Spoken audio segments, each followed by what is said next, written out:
بسم اللہ الرحمن الرحیم اعوذ باللہ من الشیطان الرجیم بسم اللہ الرحمن الرحیم۔ عزیز طلباء کرام، اجزاء کی بحث میں تقریباً اصلی بحث جو ہے وہ امر واقعی، امر اضطراری، امر ظاہری کے بارے میں جو تھی وہ بیان ہو چکی۔ اب تذنیبان کے ذریعے سے مصنف دو اختتامی نکات کی طرف جو ہے نا اشارہ کرنا ضروری سمجھتا ہے۔ اب تک جو ہماری بحث تھی کہ کشف خلاف ہو رہا تھا ہمارے کا یا اصول عملیہ کا، تو اس عمل کے بارے میں جو ہم نے اصول عملیہ کے حکم کے مطابق یا ہمارے کے حکم کے مطابق انجام دیا تھا، اس کے مجزی یا عدم مجزی ہونے کے بارے میں بحث کر رہے تھے۔ تذنیب اول اس چیز کو واضح کر رہی ہے کہ اگر انسان قطع وجدانی پیدا کرے ایک امر کے بارے میں کہ بھئی یہ چیز میرے لیے واجب ہے یا یہ چیز اس میں شرط ہے، اور پھر قطع وجدانی جو ہے اس پہ خطا جو ہے وہ ظاہر ہو جائے، تو آیا اس صورت میں عمل مجزی ہوگا یا مجزی نہیں ہوگا؟ بس امر وجدانی میں کشف خلاف جو ہے یا کشف خطا جو ہے، کہتے ہیں یہ اجزاء جو ہے وہاں پہ جاری نہیں ہوگی۔ تو ہم نے اس کو مختصراً یہ ذکر کیا ہے کہ اب تک جو اجزاء یا عدم اجزاء کا حکم تھا وہ امارات یا اصول کے ساتھ مخصوص تھا، لیکن اگر قطع وجدانی کی تکلیف شرعی یا موضوع تکلیف کے بارے میں اگر امر قطع وجدانی پیدا ہو جائے اور پھر اس کا غلط ہونا ثابت ہو تو اصل جو ہے وہ عدم اجزاء ہے، کیونکہ امر واقعی یہاں بھی اپنی جگہ پہ بغیر مصلحت کے باقی ہے کہ اس کی مصلحت کا تدارک نہیں کیا گیا، استعفاء مصلحت نہیں کی گئی، اس کا اتیان نہیں ہوا، لہذا وہ اپنی مصلحت پہ باقی ہے۔ مگر یہ کہ ایک صورت ہے کہ بھئی اس صورت میں یہ مجزی ہو سکتا ہے کہ جب اس سے کوئی اور چیز تضامن پیدا کرے کہ اس کا انجام دینا مصلحت والا ہو اور وہ مصلحت جو اس امر واقعی کی مصلحت کے مساوی ہو یا اس سے زیادہ ہو، تو اس کی وہ کس طرح اتفاق ہو سکتا ہے، ہم عبارت میں ضرور اس کی طرف اشارہ کرتے ہیں، مصنف بیان کرتے ہیں۔ لہذا فرماتے ہیں تذنیبان، دو تنبیہات۔ الاول، پہلی تنبیہ یہ ہے لا ينبغي توہم الاجزاء فی القطع بالامر فی صورت الخطا، کہ توہم اجزاء کرنا اچھا نہیں ہے، صحیح نہیں ہے۔ لا ينبغي، یہی نہیں ہونا چاہیے یہ توہم، کہ کس صورت میں؟ فی القطع بالامر، کہ جب ایک چیز کے بارے میں انسان قطع پیدا کرے، فی صورت الخطا، جب وہ قطع جو ہے وہ خلاف حقیقت اس کا ہونا اور خطا اس کا ہونا جو ہے وہ معلوم ہو جائے۔ انسان نے یقین پیدا کر لیا اور پھر پتہ چلا کہ نہیں، میرا یقین جو تھا وہ غلط تھا، فإنہ لا یکون موافقۃ للامر فیہا، تو اس صورت میں کہتے ہیں کہ کیونکہ یہاں پہ بھی جو ہے نا یہ خطا کی صورت پہ پتہ چلتا ہے کہ یہ جو اطاعت میں نے انجام دی یہ اس امر کی موافقت نہیں تھی، اس میں امر واقعی تو اپنی جگہ پہ باقی تھا، میرے یقین سے جو عمل انجام پائے وہ امر واقعی کا اتیان یا اس کی موافقت نہیں تھی۔ وبقی الامر بلا موافقت اصلا امر واقعی جو ہے وہ اپنی جگہ پہ بیٹھا ہوا ہے اور اس کی موافقت بھی حاصل نہیں ہوئی۔ وہو اوضح من ان یخفی، کہتے ہیں یہ چیز جو ہے وہ ایسی ہے کہ جو کبھی کسی سے مخفی نہیں ہو سکتی، یا مخفی ہونے سے زیادہ واضح۔ نعم ربما یکون ما قطع بکونہ مامورا بہ مشتملا علی مصلحۃ فی ھذا الامر، اب کہتے ہیں کبھی ایک ایسا اتفاق ہو سکتا ہے کہ ہم نے جس کو قطع کے عنوان سے مامور بہ مانا تھا اور وہ مامور بہ واقعی حکم اولی نہیں تھا، لیکن وہ عمل جو ہے مشتملا علی مصلحۃ فی ھذا الامر، اسی حال میں کہ جب ہم اس کو مامور بہ سمجھ رہے تھے اور وہ مامور بہ نہیں تھا لیکن وہ عمل اپنی جگہ پہ ایک مصلحت رکھتا تھا، ٹھیک ہے، او علی مقدار منہ، اب یا پوری مصلحت رکھتا تھا جو مامور بہ واقعی کے مقابلے میں دیکھا جائے تو وہ 100% تھی، یا اس سے کا ایک مقدار تھا، ولو فی غیر ھذا الحال، ولو ان کے اس حال میں نہ بھی ہو، یعنی جب وہ کشف خلاف ہو۔ غیر ممکن ما استفاءہ استفاء الباقی منہ، اور وہ مقدار اتنی زیادہ ہے کہ اگر اس کو استفاء کیا جائے تو پھر اس کا ما باقی جو رہتا ہے اس کا جو تدارک یا اس کا جو استفاء جو ہے وہ ممکن نہیں ہے۔ اب اگر یہ عمل جس کو ہم نے مامور بہ سمجھا تھا وہ اس شکل میں مصلحت اپنے اندر میں رکھتا ہے، کہتے ہیں وَمَعَهُ لَا يَبْقَى مَجَالٌ لِامْتِثَالِ الْأَمْرِ الْوَاقِعِ، تو یہاں پہ امر واقعی کا امتثال کی دوبارہ گنجائش نہیں رہتی، کیونکہ عمل جو ہے اس کی مصلحت تو ہمیں کسی اور طریقے سے مل گئی، اب تدارک مفاد بھی ممکن نہیں ہے، تو اس صورت میں یہی کافی ہوگا۔ وَهَكَذَا الْحَالُ فِي الطُّرُقِ، اسی طرح سے یہی حال ہے جو ہے نا وہ طرق میں کہ جو امارات ہیں، فَالْإِجْزَاءُ لَيْسَ لِأَجْلِ اقتضاء الْأَمْرِ امتثال الامر القطعی او الطریقی، یعنی ہو سکتا ہے کہیں کہ یہ قطع جو ہے جیسے امور میں ہے اسی طرح سے حکم میں بھی، یعنی قطع جو موضوعات میں جاری ہو قطع اس کا بھی یہی حکم ہے، اور یہی حکم جو ہے اس قطع کا بھی ہے جو طرق میں جاری ہوتا ہے، طریق الواقع۔ فَالْإِجْزَاءُ لَيْسَ لِأَجْلِ اقتضاء امتثال الامر القطعی، یہاں پہ جو عمل مجزی ہوا ہے وہ اس وجہ سے نہیں ہے کہ امر قطعی کا امتثال جو کیا ہے اس کی تقاضا اجزا، یا قطع طریقی جو ہے اس کی اجزا ہے تقاضا، بل انما ہوا لخصوصیت اتفاقیت فی متعلق، بلکہ یہ اجزا جو ہے ایک اسی اتفاقی خصوصیت کی وجہ سے ہوا ہے جو اتفاقاً ان دونوں کے متعلق میں جو ہے وہ محقق ہو چکی ہے۔ کما فی الاتمام والکسر والاخفاء والجہر، کہتے ہیں جس طرح سے اگر ایک بندے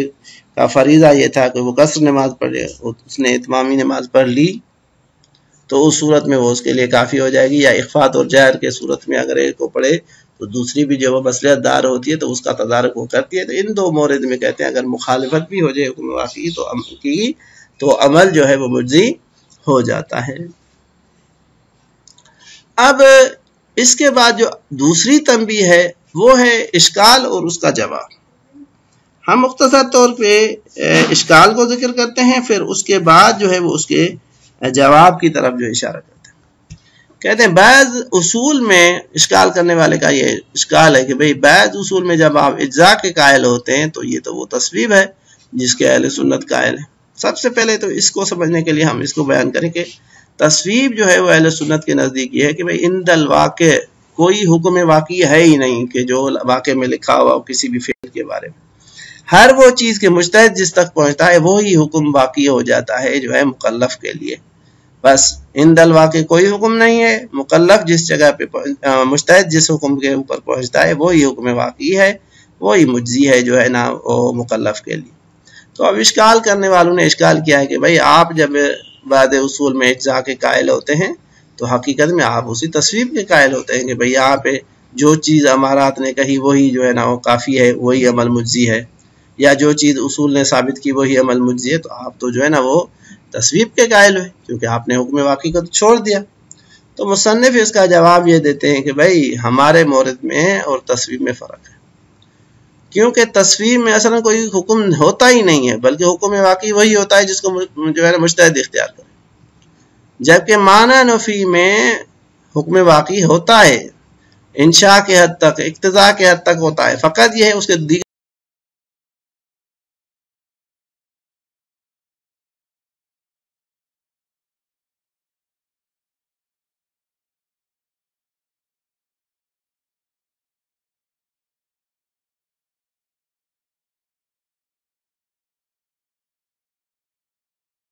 تتمہ ہے، دوسری جو تذنیب ہے وہ یہ ہے لا یذب علیک، تمہارے اوپر یہ چیز مخفی نہ رہے کہ ان الاجزاء فی بعض موارد الاصول والطرق والامارات، کہ بعض وہ اس موارد اصول یا طرق یا امارات جہاں پہ ہم نے اجزاء کے قائل ہوئے علامہ عرفتہ تفصیل ہو، جس کی تفصیل تم جان چکے ہو، تو بھائی ان موارد میں اجزاء جو ہے لا یوجب التصویب المجمع علی بطلانہ، یہ اجزاء تصویب کا موجب نہیں بنتی کہ جس کے باطل ہونے کے اوپر اہل امامیہ کا اجماع ہے، فی تلک الموارد، ان موارد میں بے الفاظ ہے، ان موارد میں تصویب لازم نہیں آتی، لہذا کوئی اشکال نہ کرے کہ بھئی یہاں پہ تصویب لازم آتی۔ کیوں بھائی تصویب لازم نہیں آتی؟ کہتے ہیں فإن الحکم الواقعی بمرتبتی محفوظ فیہا، کیونکہ جہاں پہ ہم اجزاء کے قائل ہیں وہاں پہ حکم واقعی جو ہے وہ اپنے تمام مراتب کے ساتھ جو ہے وہ محفوظ ہے، وہ حکم واقعی جو ہے وہ ختم نہیں ہوا بھائی، وہ ہم نے حکم واقعی اپنی جگہ پہ باقی ہے، تصویب میں تو حکم واقعی ہوتا نہیں ہے، یہاں پہ جو ہے وہ اپنے تمام مراتب کے ساتھ جو ہے حکم واقعی جو ہے وہ باقی ہے، تو پھر آپ کس طرح سے کہہ سکتے ہیں کہ یہ تصویب ہے؟ فإن الحکم مشترک بین العالم والجاہل والملتفت وغیرہ، حکم واقعی جو ہے یہ مشترک ہوتا ہے عالم اور جاہل کے درمیان میں اور جو حکم شرعی کی طرف ملتفت ہو یا غافل ہو، تمام کے لیے حکم واقعی اپنی جگہ پہ باقی ہوتا ہے۔ تو یہ حکم جو مشترک ہے عالم اور جاہل کے درمیان، ملتفت اور غافل کے درمیان، لیس الا الحکم الانشائی المدلول علیہ بالخطابات المشتملۃ علی بیان الاحکام للموضوعات بعناوین الاولیہ، تو وہ حکم کون سا ہوتا ہے؟ کہتے ہیں وہ حکم انشائی ہوتا ہے جو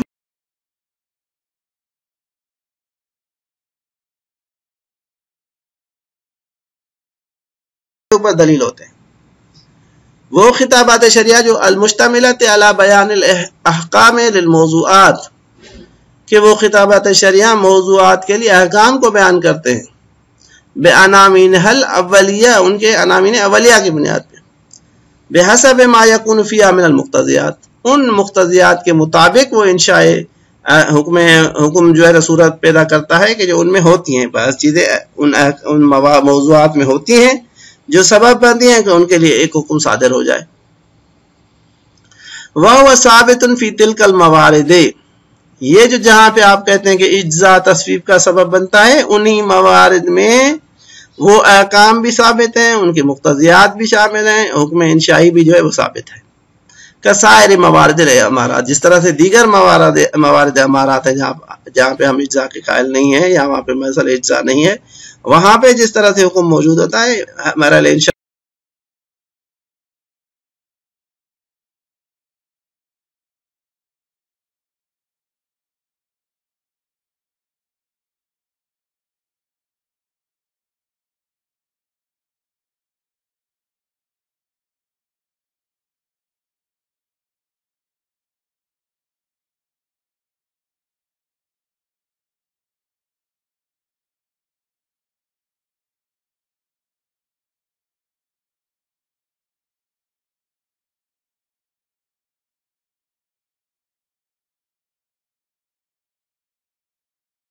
قائل نہ بھی ہوں، پھر بھی یہ حکم جو ہے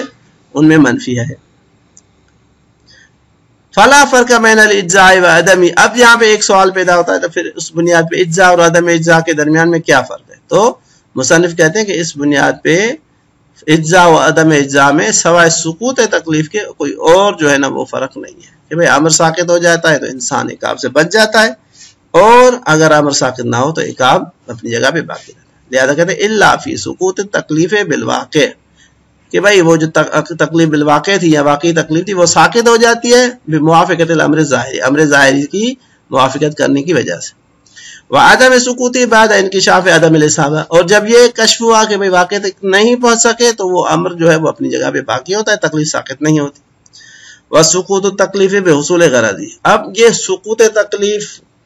اور عدم سقوط تکلیف کہتے ہیں اس کا دائرہ جو ہے وہ حصول غرض سے، کہ اگر غرض حاصل ہو گئی تو تکلیف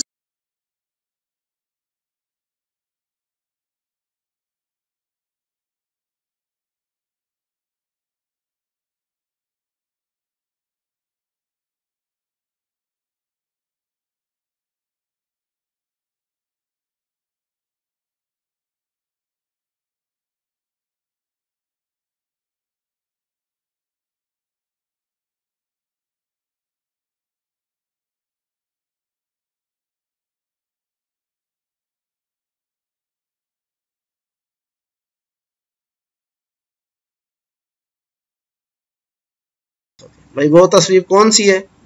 کہتے ہیں ہوا خلو الواقع عن الحکم غیر ما عدت الیہ الامارہ، یعنی وہ واقع کا حکم واقع کا جو ہے حقیقت کا حکم سے خالی ہونا ہے،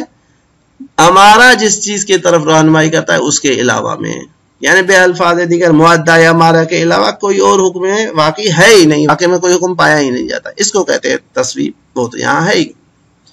کیف، کہتے ہیں کس طرح سے یہ ہماری اجزاء جو ہے وہ تصویب ہو سکتی ہے۔ وَقَانَ الْجَهْلُ بِهَا بِخُصُوصِيَتِهَا أَوْ بِحُكُمِهَا مَأْخُوذًا فِي مَوْضُوعِهَا، کہ بھائی یہاں پہ اجزاء میں جو ہے وہ اس کے تکلیف امر واقعی سے جو ہے نا جاہل ہونا، بھائی اجزاء اس کے لیے ہوگا کہ جو حکم واقعی سے جاہل ہو، یعنی بے الفاظ دیگر حکم واقعی ہوگا تبھی تو اس سے جہل لازم آئے گا نا، بے خصوصیتها و بے حکمها، یعنی کلی طور پہ اس کی خصوصیات ہے، اس کے احکام کے اعتبار سے یہ ماخوذاً فی